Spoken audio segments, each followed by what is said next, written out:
नमो अरहंताणं नमो सिद्धाणं नमो आर्याणं नमो वज्रायाणं नमो लोये सवसाहूणं शुद्धात्मान्मनेकान्तं साधुमुत्तम मंगलम वंदे संदृष्टिसिद्ध्यर्थं संदृष्ट्यर्थप्रकाशकम् ओंकार स्वरूपाय नमः जिन्मुखोद्भूत सरस्वती देभ्यो नमः रत्नत्रय धारक निस्वभाव साधक अज्ञान तिमिर निवारक श्री गुरुवे नमः परम गुरुवे नमः परम्पराचार्य श्री गुरुवे नमः मंगलम भगवान वीरो मंगलम गौतम गणे मंगलम कुंद कुंदाद्यो जैन धर्मोष्ठ मंगलम सर्वमंगल मांगल्यम सर्वकल्याणकारकम प्रधानम सर्वधर्माणां जैनम जैतशासनम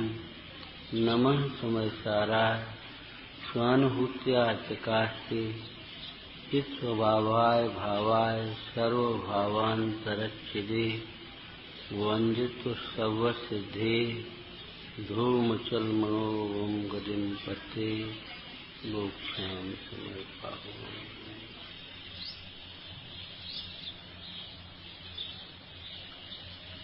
ये पश्चातक्रांत की बात चल रही। हमने कहा भैया कई बार आपसे कहा, चाहे वो परिग्रह का पक्ष हो, चाहे व्यक्ति का पक्ष हो,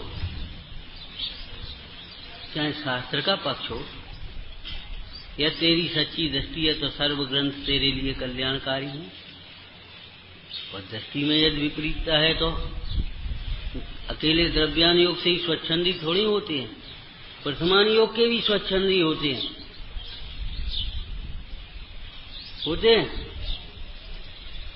टोटरमल जी ने दृष्टांत दिया है, यदि भरत आदि के उदाहरण से तू स्वच्छंद होगा तो तेरा बुरा होगा।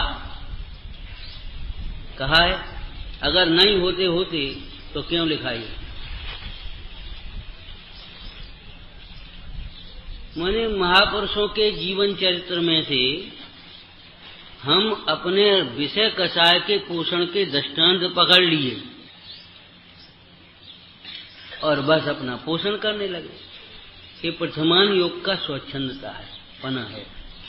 प्रथमान योग इसलिए नहीं है, ज्ञानी जनों के औदैहिक भाव अनुकरणीय नहीं है। ज्ञानी जनों के जीवन में भी वीतराग विज्ञानता सारभूत है। उनके जीवन में से वीतराग विज्ञानता जो है वह ग्रहण करने योग्य है। कर्म के तीव्र हृदय में होने वाले रागादिक भाव वे तो स्वयं उसकी निंदा कर रहे, गर्हा कर रहे हैं, आप उन्हें क्यों अनुकरण कर रहे हैं।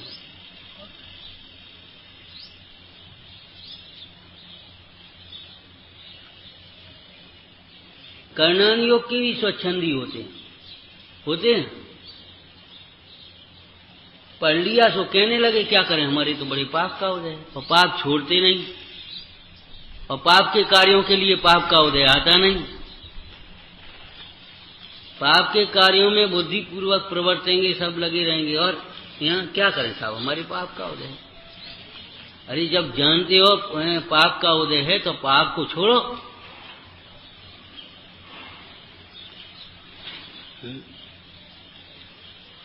कर्म के उदय को, बंध को, स्थिति को, सबको समझकर करना क्या चाहिए। और पाप का उदय हमारे ही पाप का उदय है तो इसमें दूसरे का कोई दोष नहीं है, ये बात समझो। दूसरे को दोष देना छोड़ो। उदय का सम्यक ज्ञान यदि आपको हुआ हो तो मालूम है क्या होता है उसका फल, विपाक विचय धर्म ध्यान। अपने उदय का विचार करके समता भाव रखना, ये पुण्य के उदय का कार्य है। हमारा इसमें कुछ नहीं है, ये पाप के उदय का कार्य है, इसमें इसका कोई दोष नहीं है।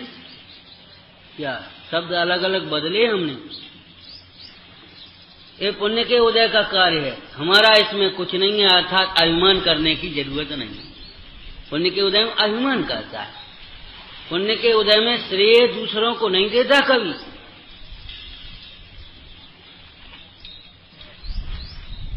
यदि दो भाई व्यापार कर रहे हो और नुकसान हो जाए तो नुकसान उसके ऊपर, इसने नहीं मानी, इसने नुकसान कर दिया। और अगर लाभ हुआ वो तो हमने पहले ही कही थी।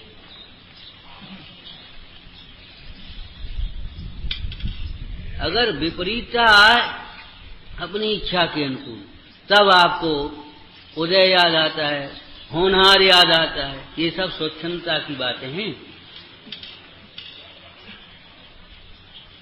समाज में वात्सल्य की वृद्धि हो, कल भी चर्चा आई थी महासंघ के संबंध में, आई थी। वात्सल्य की वृद्धि कैसे हो आप बताओ। हमने आपको सूत्र बताए थे, ध्यान हो तो, पिछली गोष्ठी में। दूसरों का दुख बांटना सीखो, अपना सुख बांटना सीखो। हमने तो देखा है छोटेपन पर, घर में कोई चीज अच्छी बनती थी तो अकेले थोड़ी खाते थे। उन्हें बुला लो, आज फलानी चीज बन रही है, उनको दिया,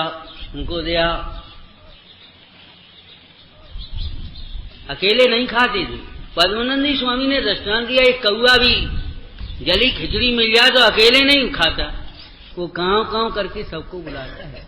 तो पुण्य के उदय के वैभव को अकेले भोगना चाहता है। और वात्सल्य कैसे बढ़ेगा? वात्सल्य क्या बढ़ेगा? बढ़ चुका वात्सल्य तो। अपना दुख बंटवाने के लिए रोता है और दूसरे का सुख बांटना चाहता है।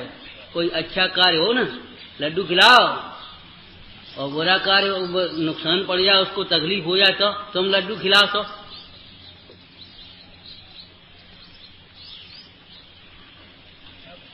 और वात्सल्य कैसे बढ़ेगा? वात्सल्य क्या बढ़ेगा? बढ़ चुका वात्सल्य तो। अपना दुख बंटवाने के लिए रोता है और दूसरे का सुख बांटना चाहता है। कोई अच्छा कार्य हो ना, लड्डू खिलाओ, और बुरा कार्य नुकसान पड़ जाए, उसको तकलीफ हो जाए तो तुम लड्डू खिलाओ। तो अगर आपके यहाँ कोई हर्ष का प्रसंग है तो लड्डू खाने वाले कितने हैं, और दुख के प्रसंग में लड्डू खिलाने वाले कितने हैं? माने सहानुभूति देने वाले, स्नेह देने वाले, धैर्य देने वाले, सहयोग देने वाले कितने हैं? देखो, निशंकता के बिना निकांक्षितपना नहीं होता, निकांक्षित बिना निर्विचिकित्सा नहीं होती। आपको ग्लानि क्यों आती है? द्वेष बुद्धि क्यों हो जाती है? आपके मन में इच्छाएं हैं, और जब आपकी इनसे इच्छाएं पूरी नहीं होती, तभी तो आपको ग्लानि आती है, तभी तो घृणा हो जाती है, तभी तो मुंह फेर लेते हैं, तभी तो गुस्सा आती है, तभी तो द्वेष होता है। ये सब अनुत्साह होता है।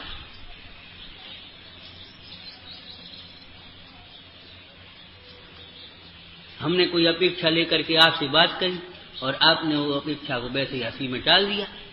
अब हमने सोचा अरे बेकार आदमी, कोई मतलब नहीं, लेकिन खत्म हो गई। ग्लानि क्यों आई बता? अगर अपेक्षा नहीं होती तो विचिकित्सा नहीं आती। और जब तक ये इच्छाएं हैं और विचिकित्साएं हैं, तब तक दुनिया की बातों में आए बिना रहेगा नहीं, अमूर्तता नहीं होगी। और जब तक अमूढ़ दृष्टि प्रकट नहीं होगी, तब तक पराई निंदा और प्रशंसा में अपना उपयोग समय शक्ति को बर्बाद करेगा। दूसरों की निंदा करना, अपनी प्रशंसा करना, ये तीव्र कषाय का चिन्ह है। प्रशंसनीय कार्यों की सहज भाव से, निष्प्रय भाव से प्रशंसा करना और अपने दोषों की निंदा करना, ये मंद कषाय का। अगर आप चाहते हैं समाज में वात्सल्य बढ़े तो दो बातें, ये पहला सूत्र है, आप अपना सुख बांटना सीखो और दूसरों का दुख बांटना सीखो। नंबर 2, यदि आपको इष्ट है वात्सल्य बढ़े तो कार्य स्वयं करना सीखो और श्रेय दूसरों को देना सीखो। अब हम कार्य तो दूसरों से कराना चाहें और श्रेय अपन लेना चाहें, बस वहीं झगड़े टंटे खड़े हो जाते हैं। आप बताओ, धार्मिक आयोजन पंच कल्याणक आदि भी बहुत होते हैं और कितने उत्साह से और लगते हैं, जुड़ते हैं, और पीछे से झगड़े टंटे काय को हो जाते हैं। बस फोटो खिंचाने के लिए आगे आ गए, काम करने के लिए हमें, और फलाना ये, और इसने ये नहीं दिया, उससे ऐसा ले लो। सीधी बात है, स्वलक्ष्य से वात्सल्य होता है, तत्वदृष्टि पूर्वक वात्सल्य होता है, और परलक्ष्य से विपरीत विचारों से अवात्सल्य होता है।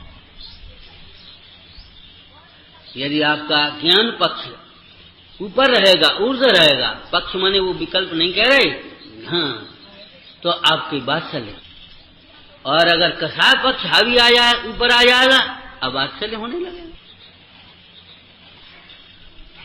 तो उपगुहन के बिना स्थितिकरण नहीं होता। उसका हमने आपको चिकित्सा संबंधी दृष्टांत दिया था। कोई अगर मान लो कोई घाव हो जाए, कोई हड्डी टूट जाए, है ना, तो उसको ऊपर से ढांके बिना कैसे ठीक होगा? पट्टी कोई दवाई नहीं है, वो भीतर से भरेगा, लेकिन पट्टी इसलिए है कि उस पर मक्खी धूल नहीं जाए, वो गला ना पड़ जाए। तो उपगुहन कोई बात नहीं है, उपगुहन स्थितिकरण के लिए है। उपगुहन के नाम पर तू न कह मेरी और मैं न कहूं तेरी, बस अपने दोषों का पोषण करते जाना, ये कोई ठीक बात नहीं है। उपगुहन का ये अर्थ नहीं है। और पुराणों में से आपने अधूरा दृष्टांत पकड़ लिया कि देखो सेठ ने वो चोर ब्रह्मचारी का रूप लेकर के वहां रह गया था, क्षेत्र चरा करके भागा था, और सेठ ने कह दिया, अरे भैया इनको काय को परेशान कर रहे हो महाराज जी को, जी छत्र तो हमने मंगाया था। क्या हो गया ये? उपगुहन। लेकिन उसके आगे भी तो पढ़ो। उसके बाद उस सेठ ने उनको सावधान किया। क्यों? धर्मात्मा के वेश में ये काम करना तुम्हें क्या अच्छा लगता है? ये ठीक नहीं है। अरे तुम्हारे जरा से कार्य से कितनी निंदा होती है। हम आपसे कई बार कहते हैं, देखो निर्दोष परंपरा के लिए रामचंद्र जी ने निर्दोष सीता का भी परित्याग किया। निर्दोष परंपरा के निर्वाह के लिए रामचंद्र जी ने निर्दोष सीता का भी परिहार कर दिया।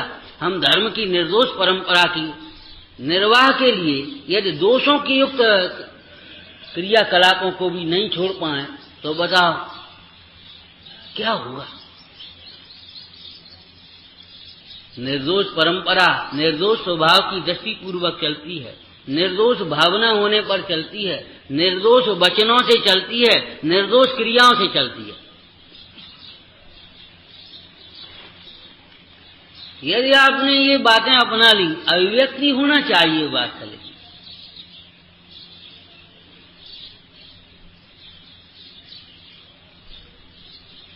और वात्सल्य के बिना प्रभावना नहीं होती, क्रम है।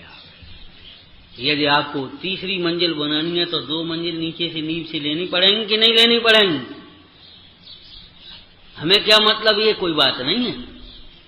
अगर आपको प्रभावना इष्ट है तो ये 7 अंग नीचे से चलने पड़ेंगे। आप तत्वों में निशंकता, भोगों में निर्वांछकता, पाप के उदय जनित मलिनता में, प्रतिकूलता में, शिथिलता में,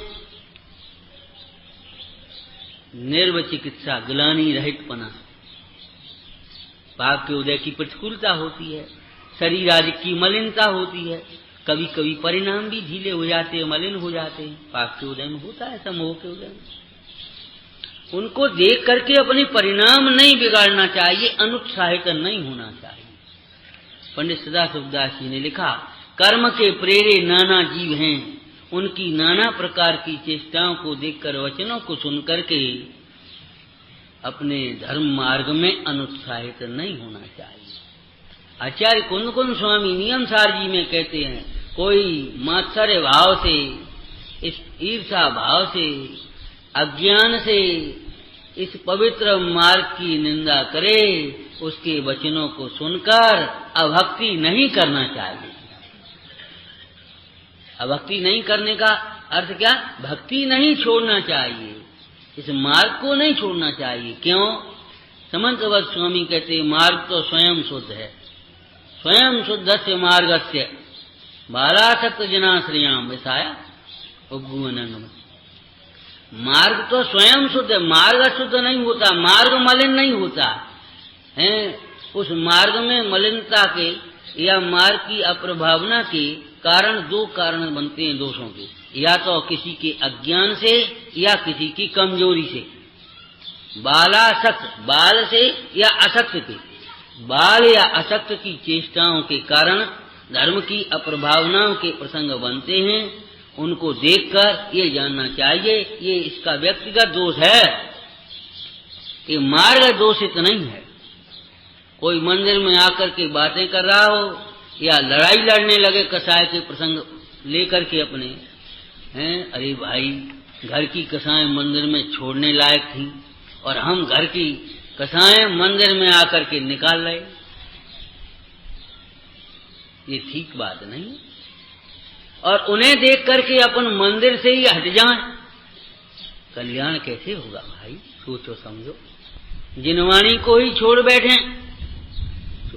ये बात ठीक नहीं है। कर्म के उदय जनित भावों को देख करके अपने मार्ग को नहीं छोड़ना चाहिए। उदय उदय उदय करते रहते हैं। स्वच्छंद का अर्थ क्या होता है? क्यों भैया, स्वच्छंद का शब्दार्थ क्या है? बताया था इसलिए पूछ रहे भाई। छंद इच्छा को कहते हैं। स्वच्छंद मनमानी, अपनी इच्छाओं के अनुसार प्रवर्तना, उसका नाम होता है स्वच्छंद।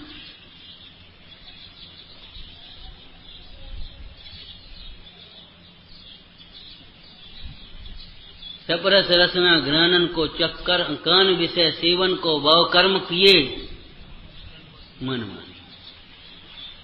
और आपको याद हो धनलाल जी पंडित जी एक वाक्य कहते थे, जिनवाणी में मनमानी नहीं चलेगी तुम्हारी। सुना होगा, बहुत कहते थे। और एक समय कम है, जल्दी करो, ये बहुत कहते थे। और तीसरा, भैया जी लाटरी खुल गई है तुम्हारी। मैंने सब प्रकार से अवसर आया, वो शब्द तो नहीं, वो शास्त्र के बोलते थे, लेकिन वो अपनी भाषा में कहते लाटरी खुल गई भैया, क्या कर रहे तुम? अब तुम बहाने कर रहे हो, सब प्रकार से अवसर आए। चैनान योग का भी स्वच्छंद होता है। श्री गुरु तो परिणाम सुधारने के लिए क्रिया सुधारने का उपदेश देते हैं। उसका उद्देश्य है कि बिना उद्देश्य की, और ये कुछ क्रियाओं को करके ही अपनी कसायों को पूछता रहता है धर्मात्मा। और कुछ क्रियाओं का पक्ष करके ज्ञान पक्ष की भैया ये कुछ करना तो करे बिना क्या होगा, करना तो पड़ेगा। अरे पड़ेगा काय को, करना काय को पड़ेगा, करेंगे और होगा, करेंगे भी क्या? जब अंतर्दृष्टि होगी हैं, बाहर में सुख की कल्पना छूट जाएगी तो बाहर से विरक्तता करनी पड़ेगी, घर तो छोड़ना ही पड़ेगा। अरे छोड़ना काय को पड़ेगा भैया, इसमें कोई मजबूरी की बात क्या है? ईमानदार आदमी से कहो, सुनो भैया जो कर्जा लिया वो तो देना ही पड़ेगा, और देना काय को पड़ेगा? हम तो खुद ही सोच रहे देना है, इसमें कौन सी बात है? घर छोड़ना पड़ेगा। अरे घर छोड़ने की बात क्या है? जिस घर को छोड़ने की बात आप कर रहे हैं वह घर हमें अपना घर लगता ही नहीं है। हमारे तो घर पहले ही छूट गया है।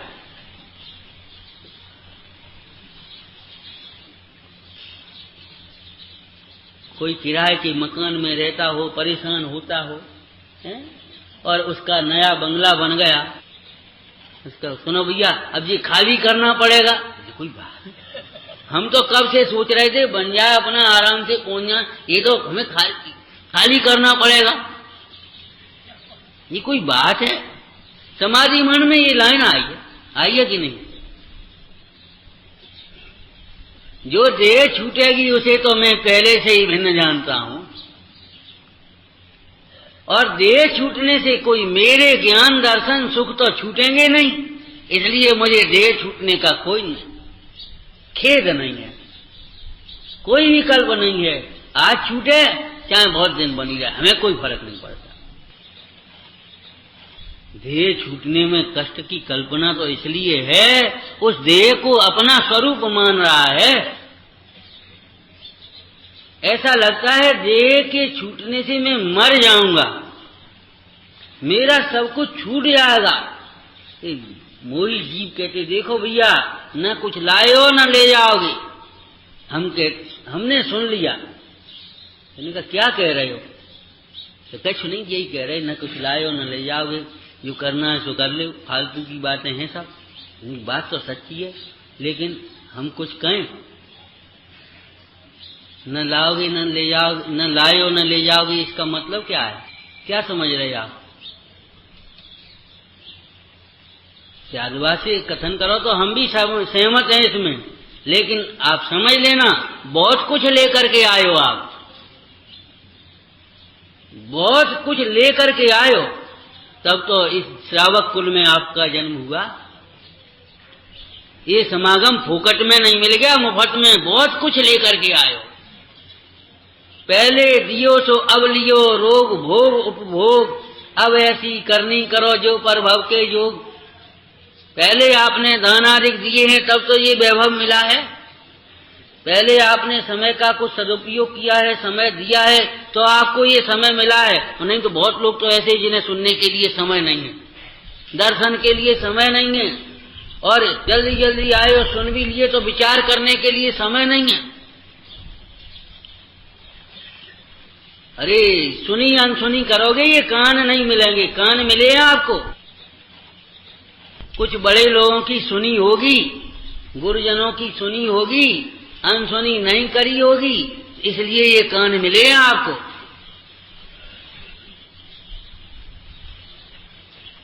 समझने की शक्ति मिली है। आप बहुत कुछ लेकर के आए हैं, विचार करो। वो चक्रवर्ती के घर में जन्मने वाला बालक, आज उसने कौन सा कमाई करी है? जो सोने के पड़ने में और रत्न आभूषण पहने हुए, कौन सी कमाई कर ली उसने? करी कोई कमाई? गर्दन के मुरारे कमाई करके आया वो, बिना कमाई मिली है। पहले उसने पुण्य किया है ये।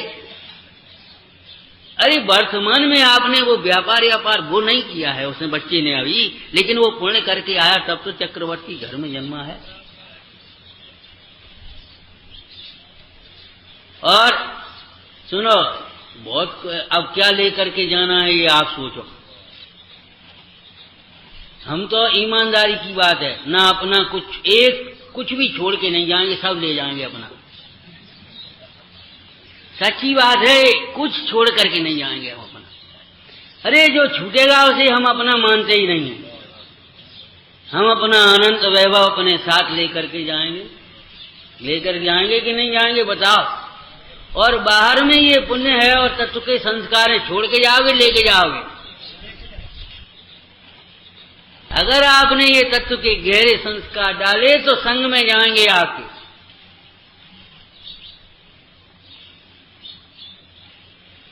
ये नो कर्म की सामग्री, शरीर और संयोग ना आप लेकर के आए और ना लेकर के जाओगे।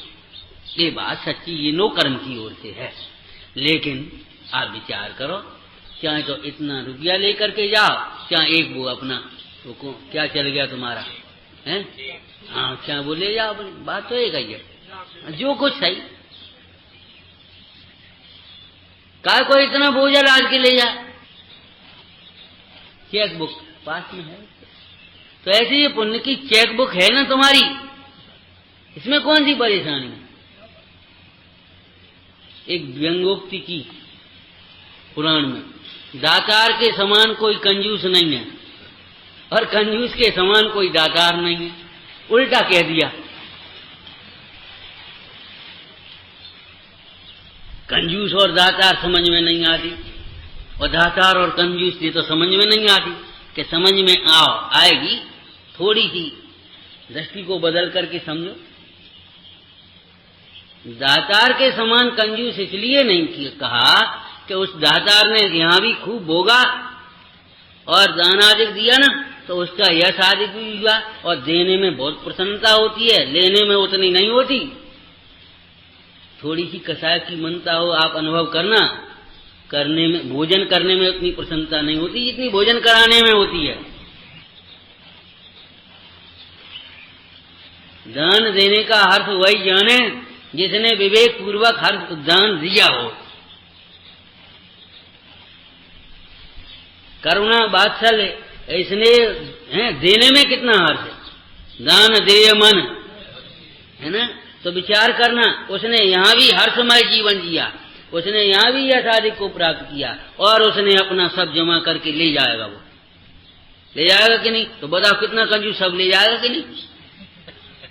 हैं? और कंजूस के समान कोई दातार नहीं। क्यों? न तो वह भोग सकता है, न दे सकता है, बस धर के धरा चला गया, सब छोड़ गया, सब दे गया कि नहीं दे गया? विचार करो, कुछ ले तो गया नहीं।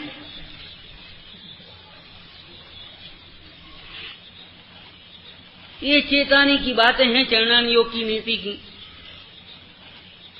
तात्पर्य है, लेकिन दान देने, दान माने देना नहीं अकेला नहीं, दान देना फिर किसके लिए देना? कल आया था ना, तब किसके लिए? ऐसे त्याग, दान माने देना, देने का नाम दान नहीं अकेला। दा धातु से दान माने देना। लेकिन टोटामल जी ने एक वाक्य और लगाया, बताओ, धर्म के लिए देना, धर्म भावना पूर्वक देना,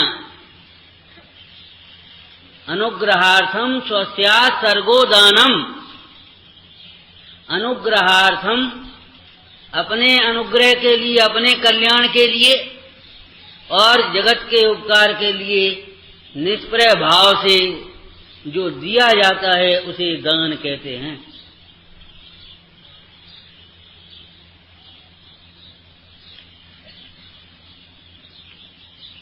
थोड़ा सा विषय अपन समय साथ निकल लेते हैं। खाली दो कान इसके लिए नहीं है, एक से सुने दूसरे से निकाल दें, दोनों ओर से सुने इसके लिए है। समझ में आया? अभी हमने कुछ कहा था, ये मत सोच लेना पंडित जी का उपयोग खराब हो गया तो बस नाराज हो गए, ये बात नहीं है। कुछ कहा था, समय से पहले बैठने की आदत डालें, जिनवाणी की बात को, उपयोग को सावधान करे कि सुने। अगर कोई यहाँ आकर के सीधा बांचता भी है तो एक वाचना नाम का भी स्वाध्याय होता है। आप उस शब्दों से उस भाव को रस पियो, ग्रहण करो। ये मत सोचो भाई कछु नहीं, वो तो बांच रहे, प्रवचन थोड़ी कर भाई भैया, ये कोई बात है? छेयोपम सबका अलग अलग है, शैली अलग अलग होती है, इसमें कोई बात नहीं है। जिनवाणी का आदर करना हमें सीखना चाहिए और एक अपनी धारणाएं मत बना लेना, हमें तो यही करना है और ऐसे ही करना है, ये बातें ठीक नहीं है। समझ में आया? आपके पास समय है, स्वाध्याय वगैरह में नहीं है, आप हैं विधान में, भक्ति में, ये नहीं है इधर उधर घूमते रहो। या तो आप व्यक्तिगत साधना करो, हम तो आपकी धन्यवाद देंगे हैं, आप ध्यान में सामायिक में होंगे तो कौन आपसे कहेगा कि, लेकिन ये नहीं है इधर उधर घूम, अबे तो भक्ति हो रही होगी, अबे तो वो चीज भी चल रही होगी, अबे तो तुम्हारा तो पहला प्रवचन हो रहा होगा। अपन एक धारणा बना लें कि वो तो पंडित जी आ जाए उसके बाद ही अपन देखेंगे। ये बात ठीक नहीं है, कहीं भी कभी भी ऐसा मत सोचना। समझ में आया भैया? कसाय छोड़ने के लिए कह रहे, देखो ये धर्म सभा है, यहाँ शासन नहीं होता, अनुशासन होता है। यहाँ तो अपने खुला पंडाल, खुली सभा है, अपने दैनिक स्वाध्यायों में, स्वाध्याय हॉल में प्रवचन होते हैं। एक काम कर दो भैया, ये लेट बहुत आते लोग, किवाड़ लगा दो उसके बाद। हमने कहा नहीं, ऐसा नहीं, पता नहीं कौन किस गाड़ी से आ रहा, उसको लेट हो गया तो ये कोई बात रही? जितना मिले उतना, वो तो दौड़ते दौड़ते आया और तुम कह दो किवाड़ लगा दो, ये कोई बात है? यहाँ किवाड़ नहीं लगाए जाते, किवाड़ खोले जाते हैं। विवेक के हृदय के पट खोल, विवेक की बात है। और अनुशासन भी आचार्य महाराज का संघ के ऊपर मालूम है कौन सा शासन होता है? अप्रमत्त शासन। अप्रमत्त शासन होता है, माने रौब का शासन नहीं है। दुनिया के लोग तुम्हें तुम्हारे ऊपर अपना रौब गांठने वाले मिल जाएंगे, लेकिन हमारे श्री गुरु अपने त्याग का, अपने ज्ञान का रौब नहीं गांठते, वे तुम्हें तुम्हारे ज्ञान स्वरूप को दर्शाते।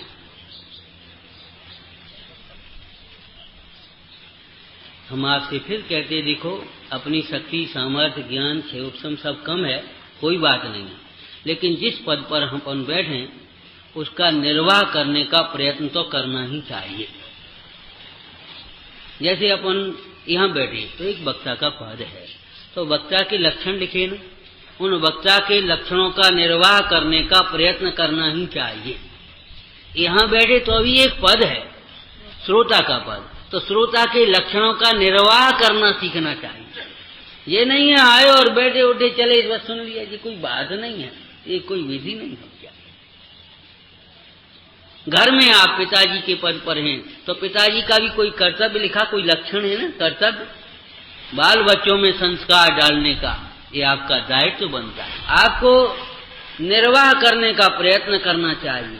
बच्चों का भी एक कर्तव्य है, दायित्व है। माता पिता को बताता, पुत्र का, शिष्य का गुरु और पिता के प्रति कोई उपकार होता है कि हाँ होता है ना।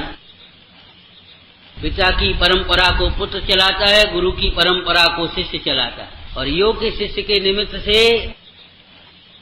हाँ क्या होता है, तत्वों का उद्घाटन होता है, ग्रंथों की रचनाएं होती हैं, और योग्य शिष्य समाज में सहायक होते हैं। यदि आप छोटे हैं तो बड़ों की यथाशक्ति सेवा करना सीखें।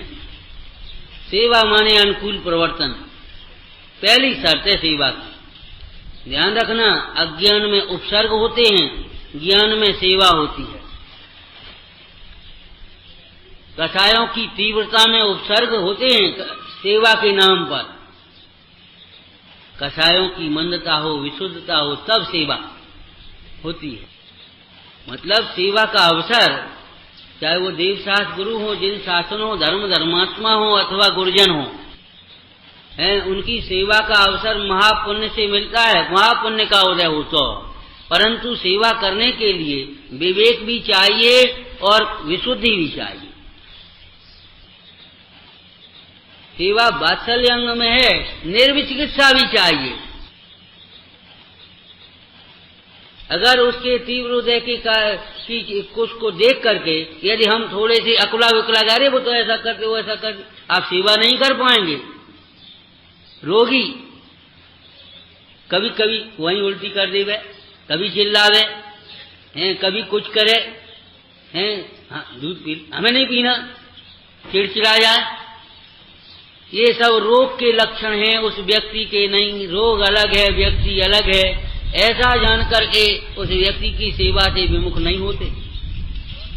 समाधि मरण में आया है कि समाधि मरण में स्थित जो मुनिराज छपक हैं उनकी सेवा में सारा संग सावधान है, फिर भी किंचित मोह के उदय से उनको कुछ आकुलता हो, अधीरता हो जाए, कुछ परिणाम चल विचल हो जाए, तो आचार्य महाराज कोमल संबोधन भी करते हैं। संग तो सेवा कर रहा है, वे स्वयं पिता की तरह सेवा करने लगते हैं। और फिर एक बात बहुत अच्छी लिखी, हे छपक, हे वत्स, तुम चिंता मत करो, हम तुम्हें बीच में नहीं छोड़ेंगे। एक निर्यापक लिखा आचार्य का गुण, तुम अकुला क्यों रहे, घबरा क्यों रहे हो, हम तो हैं अब सब जने तुम्हारे लिए। ऐसा श्री गुरुओं का वात्सल्य उन शिष्यों के प्रति होता है। तो दायित्व का पद का निर्वाह करना चाहिए।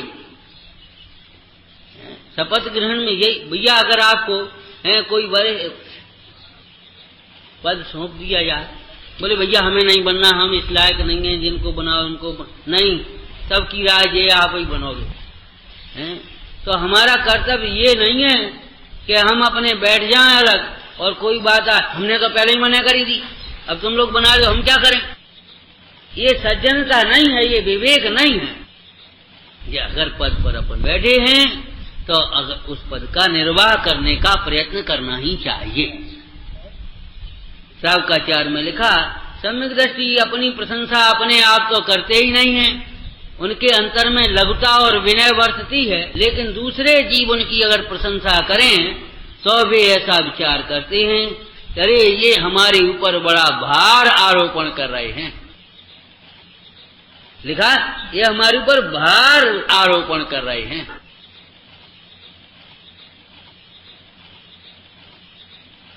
आचार्य देव क्या कहते हैं? आत्मा का स्वरूप पक्षातिक्रांत है। पक्षातिक्रांत कहें, निष्पक्ष भी कह सकते हैं, निर्विकल्प भी कह सकते हैं, पक्ष विकल्प को कहते हैं। और जब तक पक्षों में पड़े रहेंगे, एकांत पक्ष जब तक रहेगा, एकांत माने सर्वथा, जब तक किसी नए का भी, यहाँ बाद बाकी पक्षों की चर्चा अपन कर चुके, किसी नए का भी यदि हमें सर्वथा पक्ष रहेगा तो फिर हम पश्चात्क्रांत स्वरूप की अनुभूति नहीं कर सकेंगे।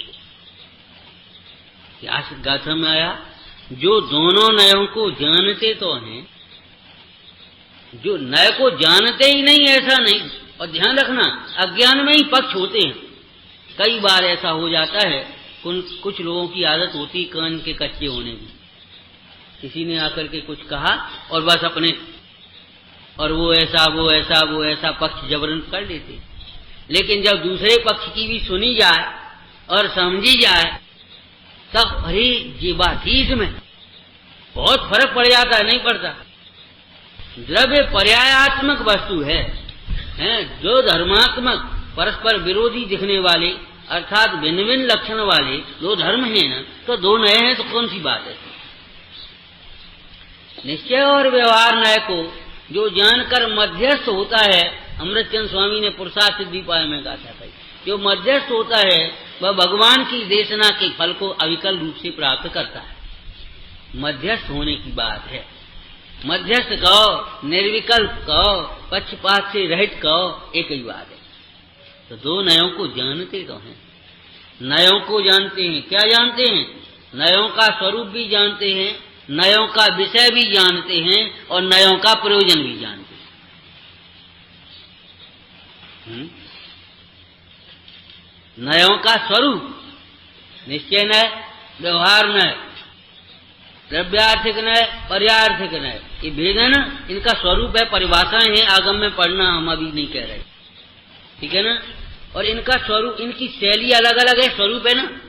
नयों का विषय अलग अलग है। एक आत्मा को अगर निश्चय नय ग्रहण करे तो कैसे ग्रहण करेगा, और व्यवहार नय कहे तो कैसे कहेगा। इस चश्मा को, इस कपड़े को, इस चौकी को निश्चय नय कहेगा और व्यवहार नय कहेगा। दोनों नय कहेंगे, अलग अलग कहेंगे कि नहीं कहेंगे? क्यों? दोनों का विषय अलग है। ये कहेंगे ये पंडित जी की चौकी, पंडित जी की चटाई, पंडित जी का दुपट्टा, पंडित जी का चश्मा, और निश्चय नय कहेगा पंडित जी इसमें है ही नहीं, और पंडित जी में ये सब नहीं है।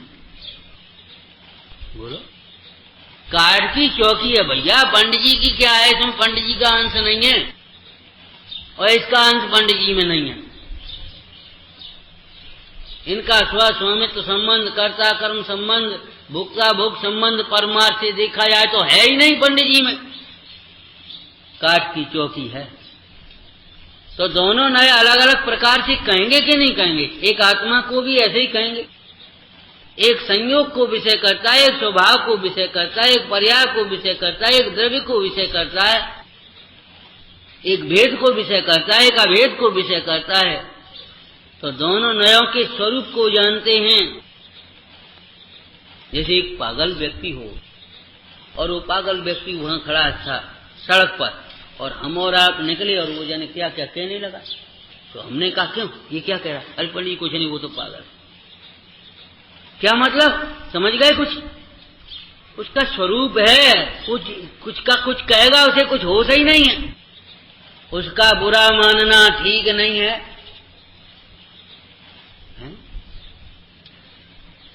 और वह पागल बुरा मानने की बात नहीं, कदाचित वो तो कहने लगे अरे आप तो भगवान और आप ऐसे हो और आप ही और हैं, जय हो आपकी, तो अपने को भगवान ब्रह्म से मान लेना भी। अरे वो पागल है, उसकी कीमत नहीं है सचमुच। अरे भगवान की वाणी में जिसके लिए भव्य भी शब्द आ गया वो धन्य हो गया है। और जगत ना समझी से राग द्वेष का में पड़े हुए जीव को भगवान भी कह दें तो क्या उससे सिद्धि होने वाली।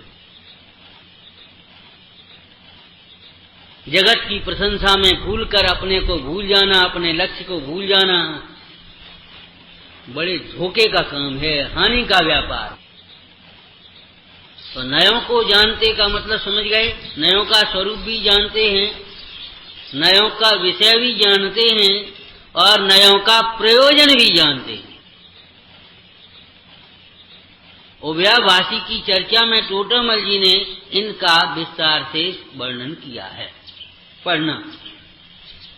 लेकिन जानते हैं इसीलिए उनका पक्ष नहीं हो। क्या जानते हैं? क्यों भाई, ये नयों को क्या जानते हैं? एक तो ये हमने इधर से कह दिया नया, और दूसरा क्या जानते हैं? जैसे एक तो हम इस चौकी को जानते हैं, तो एक चौकी के बारे में ये सब जानते हैं, कहाँ बनती है, किसकी बनती है, कितने की आती है, कितनी टिकाऊ है, इस पर क्या होता है, सब ये तो जानते हैं। और एक चौकी को जानते हैं का एक अर्थ और भी है, जो हमने आपको बताया था, ये चौकी मेरी नहीं है, ये जानते। क्यों? ये जगत के आप ये घर, वैभव, स्त्री, पुत्र, कुटुंब, परिग्रह, इनको जानते हो आप? परिग्रह को जानते हो? ये जानते साहब? मूर्छा परिग्रह, मूर्छा को अंतरंग परिग्रह कहते हैं। और बाहर का परिग्रह के चेतन अचेतन मिश्र 3 प्रकार का होता है, अथवा धन धान दासी दास तो बन आदि 10 प्रकार के होते हैं। जानते हो? अभी नहीं जानते आप। ये परिग्रह है, अर्थात इसमें परमाणु मात्र मेरा नहीं है। परिग्रह चिंता दुख ही। अगर आप इसको दुख का निमित्त जानते हो, चिंता का निमित्त जानते हो, तो आप जानते हो। सच पूछो तो अगर आप उसे सुख का कारण जानते हो तो आप नहीं जानते, या विपरीत जानते हो। बहुत सी चर्चा पंडित जी ने की हैं, टोटामल जी ने। सिद्धांत और निश्चय का करते, प्रवृत्ति व्यवहार की करते। अरे क्या, कैसे कर रहे हैं? किसी प्रवृत्ति का नाम निश्चय व्यवहार नहीं है। निश्चय का निश्चय रूप जानना, व्यवहार को व्यवहार रूप जानना, दोनों का प्रयोजन क्या है? निश्चय को जानकर ऐसा ही है ऐसा सिद्धांत करना, अंगीकार करना, और व्यवहार को समझकर, व्यवहार के वर्णन को, विषय को समझकर ऐसा है नहीं, किसी विविक्षा से कहा जा रहा है। किस विविक्षा से और किस प्रयोजन से, उसको समझकर उसे छोड़ देना। यही दोनों नयों का सिद्धांत है। दोनों को समान प्रकार से उपादेय जानने का अर्थ जानना नहीं है। जो नए पक्ष से रहित हैं, समय से प्रतिबद्ध हैं, ऐसे ज्ञानी जीव नयों को जानते तो हैं, परंतु नए पक्ष को ग्रहण नहीं करते। नए पक्ष को ग्रहण करने वालों की चर्चा टोटामल जी ने पुरुषार्थ सिद्धि पाए सर्वथा पक्ष ग्रहण करने वालों की चर्चा की है। छंद लिखा है, को नर नीचे से आत्मा को शुद्ध मान, भय है स्वच्छंद ना पिछाने निज शुद्धता। अपनी शुद्धता को पहचाने बिना, स्वाभाविक शुद्ध स्वरूप को जाने बिना, निश्चयवास में भी लिखा, भ्रम से सिद्ध मानते हैं। क्यों? सिद्ध समान मानना निश्चयवास है कि नहीं? कि सिद्ध समान मानना निश्चयवास नहीं है, भ्रम से सिद्ध समान मानना। भ्रम, भ्रम माने विपरीत निर्णय। पर्याय में रागादिक दोष हैं, उन रागादिक दोषों को न जानकर उनके दूर करने के उद्यम न करना, स्वच्छंद होकर के प्रवर्तना, ये उसका फल भ्रम से सिद्ध मानना। अगर निर्णय पूर्वक अंतर्मुख होकर सिद्ध स्वरूप अनुभव करे तो भैया धन्यवाद, वही मोक्ष मार्गी होता है। निश्चयाभास के वर्णनों को सुनकर कहीं निश्चय को निषेध मत कर बैठना।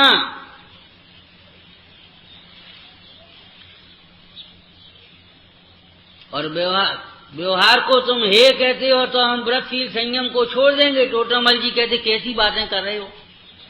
व्रतशील संयम को छोड़ देने का नाम कोई व्यवहार छोड़ देना नहीं, असत्यार्थ श्रद्धान छुड़ाने का नाम।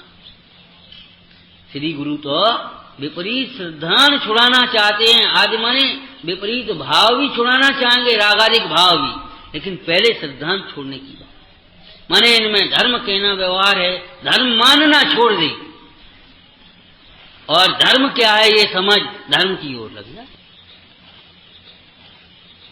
नए पक्षों को ग्रहण नहीं करते। कोई कैसे ग्रहण करते हैं कि कोई नर नीचे से आत्मा को शुद्ध मान, भय हैं स्वच्छंद ना पिछाने निज शुद्धता, को व्यवहार दान तपशील भाव ही को आत्मा का हित जान, ठानत है मुद्दता। है ना, ये पक्ष को ग्रहण किया हमने।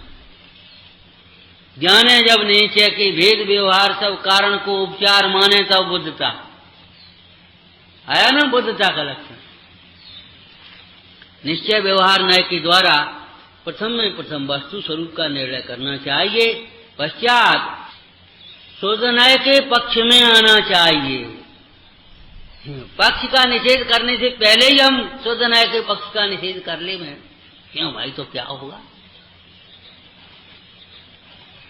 और वितराग दशा हुई नहीं है। विचार करना, नाव में बैठने से पहुंचते हैं कि नाव छोड़ने से पहुंचते हैं। पहले ही नहीं बैठे तो क्या होगा, और बीच में ही छोड़ दें तो क्या होगा, और बैठे ही रहे जमे। भाई आप कैसी बातें करते हो, आदमी को कृतज्ञ नहीं होना चाहिए। जिस नाव ने हमने उस पार से इस पार पहुंचाया और तुम इसको छोड़ने की कहते हो, इसको तो हम कभी नहीं छोड़ सकते। अब बताओ, कभी नहीं छोड़ सकते तो तुम अपना गंतव्य कैसे पाओगे। दोनों नयों को जानते हैं परंतु दोनों नयों के पक्ष को ग्रहण नहीं करते, अर्थात नयों के द्वारा स्वरूप को समझकर शुद्ध नय के पक्ष में भी अटकते नहीं है। स्वच्छंद तो होने की बात ही नहीं है, अटकते नहीं है और शुद्ध स्वरूप को अनुभवते हैं। पश्चात शुद्ध स्वरूप की भावना भाते हुए शुद्ध स्वरूप में मग्न हो जाते हैं और सर्व प्रकार से पश्चातिक्रांत हो जाते हैं। किस प्रकार से पश्चातिक्रांत होते हैं देखो तो, अमृतचंद स्वामी की शक्ति सामर्थ्य श्रुत ज्ञानियों को के पश्चातिक्रांतता को और केवली का दृष्टांत देकर के समझा रहे। माने हमारे दृष्टांत भी तो कैसे हैं भाई। सिद्धांत उत्तम है तो उसके लिए हमारे दृष्टांत भी बहुत उत्तम होना चाहिए। हम कई बार कहते हैं, देखो संसार की असारता के लिए केले के खंभ का दृष्टांत दिया। जैसे केले के खंभे में सार नहीं है, क्यों, केले के खंभे के द्वार बनते थे, हम छोटे छोटे तो उनको फिर वो कार्यक्रम करे तो उसको निकाल निकाल कर खेलते रहते थे बच्चे। उसमें क्या निकलेगा, केले के खंभ में सार नहीं है, ऐसे ही संसार में सार नहीं है। केले के खंभ का दृष्टांत दिया, उन्होंने कहा प्याज का काहे नहीं दिया। घी के घड़े का दृष्टांत दिया, अचार के घड़े का क्यों नहीं दिया, ये बता। बात ये है, अचार के घड़े और प्याज हमारे घरों में होते ही नहीं, समझेंगे कैसे हमारे बच्चे। मैंने दृष्टांत भी कैसे दिए हैं।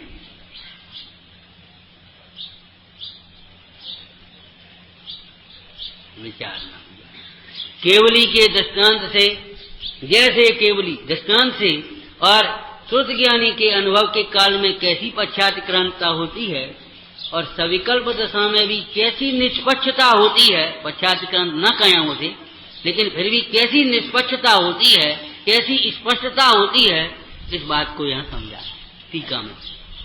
ओम नमः सजानंदी शोध स्वरूपी अविनाशी में आत्म स्वरूप, सजानंदी शोध स्वरूपी अविनाशी